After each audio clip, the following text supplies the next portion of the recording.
Maja var alltaf syfjuð. Hún elskaði að spila leiki og var oft of lengi vakandi. Þetta gerði hana pirraða á morgnana og þreytta í skólanum. Af hverju er ég svona syfjuð, afi? Spurði hún og geggjaðist vítt. Afi Leo brosti hlýlega. Hann var vitur gamall maður sem elskaði garðinn sinn. Líkaminn þinn er eins og lítill garður, Maja, sagði hann varlega. Hann þarf hvíld til að verða sterkur og heilbrigður. Í svefni gerast töfrar, útskýrði afi. Smáir hlutar líkamanns þíns sem kallast frumur vinna að því að gera við sig.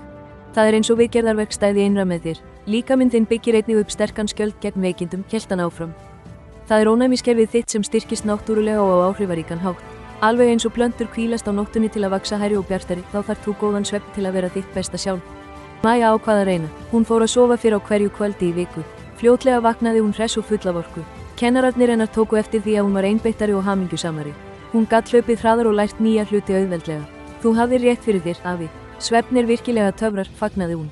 Mundu alltaf, svefn er ekki sóun á tíma, hann er öflugt tæki fyrir líkamann þinn til að gera við sig og styrkjast, sem gerir þig náttúrulega heilbrigðan og hamingjusaman. Gerðu góðan svefn að forgangsatriði á hverjum degi fyrir betri þig. Gerast áskrifandi að Íslandi Hegó, líkaðu við þetta myndband og skildu eftir athugasemd hér að neðan til að deila hugsunum þínum kraft svefnsins.